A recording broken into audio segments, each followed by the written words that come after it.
Nous avons vu dans la vidéo précédente la notion d'aliments simples et d'aliments composés, ainsi que le concept d'aliments complets et incomplets. Rappelons-nous ces notions. Un aliment composé est composé de plusieurs aliments simples. Un aliment simple entre dans la composition d'aliments composés.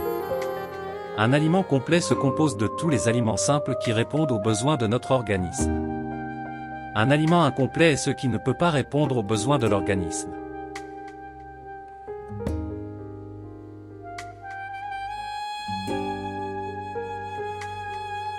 Passons maintenant à la classification des aliments. Les aliments que nous consommons, comme le lait, le pain, la viande, les légumes, sont composés, ils contiennent différentes quantités d'aliments simples et peuvent être classés selon leur composition chimique.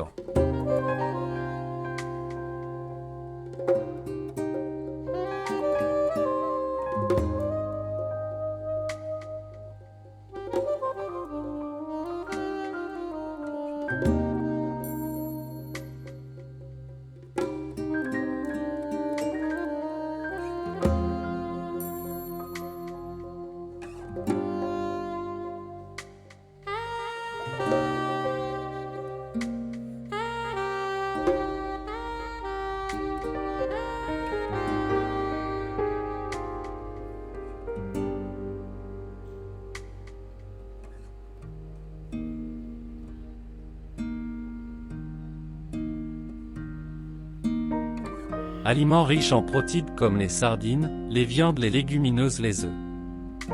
Aliments riches en glucides comme le pain, les pommes de terre, l'haricot, raisins secs, riz, sucre.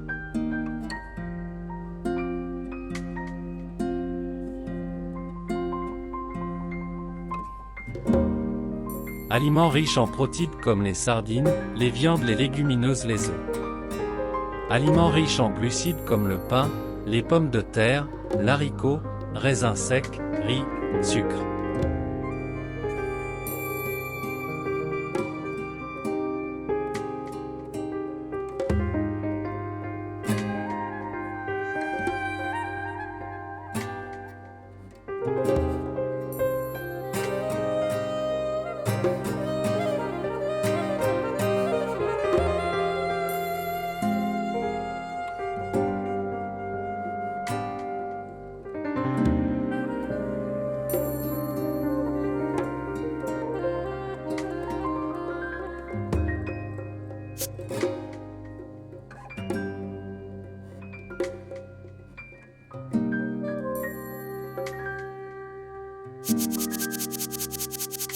Aliments riches en lipides, l'huile, la viande de mouton, le beurre, les noix.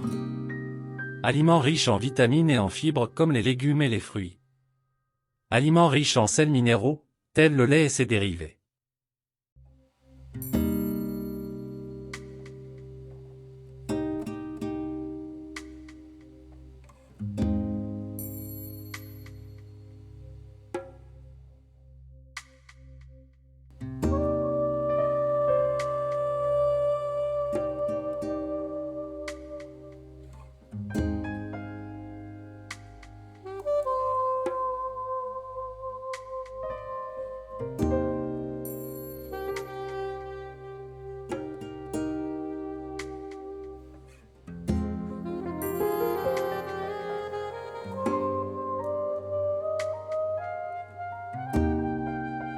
La diversité des aliments suggère la différence de leur rôle, alors quels sont les rôles des aliments simples?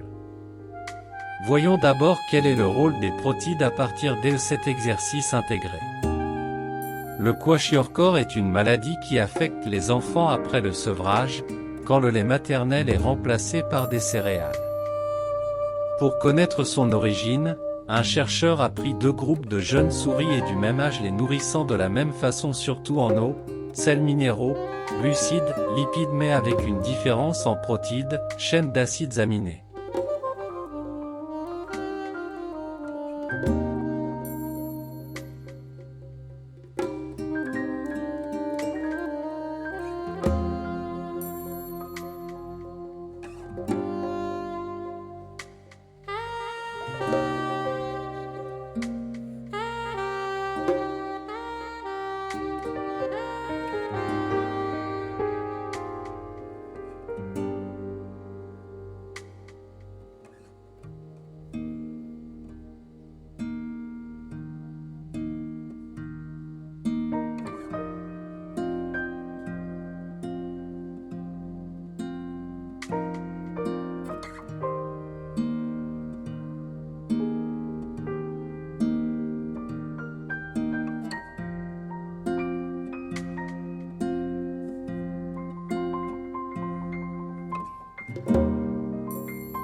Groupe 1, ils sont servis, pendant 140 jours, la caséine, un protide du lait, d'origine animale.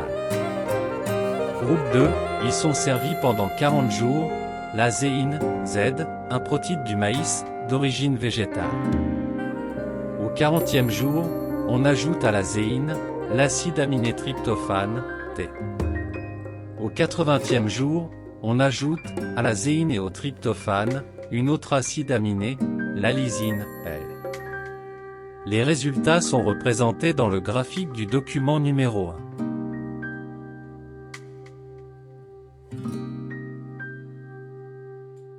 Les acides aminés sont des molécules qui, associées dans un ordre précis, vont former des protéines.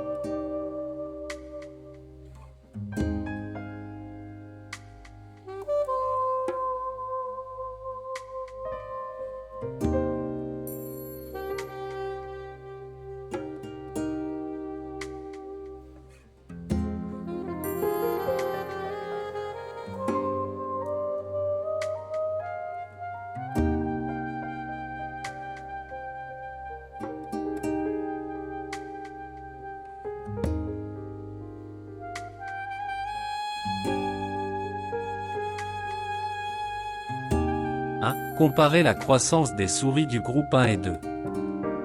2. À partir des données du document numéro 2, expliquez la différence observée. 3. Déduisez l'origine du kwashiorkor. 4. On dit que les deux acides aminés, la tryptophane et la lysine, sont des acides aminés essentiels, déduisez pourquoi. 5. Déterminez le rôle des protides d'origine animale dans la croissance.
Dans la première étape, la masse du premier groupe, G1, a augmenté de 120 g à environ 180 g, alors que la masse du deuxième groupe, G2, passe de 120 g à environ 90. Dans la deuxième étape, la masse de G1 continue d'augmenter, atteignant environ 240 g, tandis que la masse de G2 se stabilise à environ 90 g après l'ajout de l'acide aminé tryptophane. Dans la première étape, la masse du premier groupe, G1, a augmenté de 120 g à environ 180 g, alors que la masse du deuxième groupe, G2, passe de 120 g à environ 90. Dans la deuxième étape, la masse de G1 continue d'augmenter, atteignant environ 240 g, tandis que la masse de G2 se stabilise à environ 90 g après l'ajout de l'acide aminé tryptophane.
Cette différence peut s'expliquer par l'absence de deux acides aminés essentiels dans la zéine, le tryptophane et la lysine.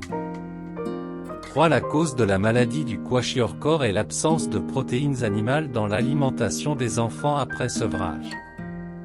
4. Le tryptophane et la lysine sont des acides aminés essentiels, car ils ne peuvent être synthétisés par l'organisme et sont essentiels à sa croissance et son entretien. Les protides d'origine animale permettent à l'organisme de construire et de réparer les tissus, ce sont donc des aliments bâtisseurs.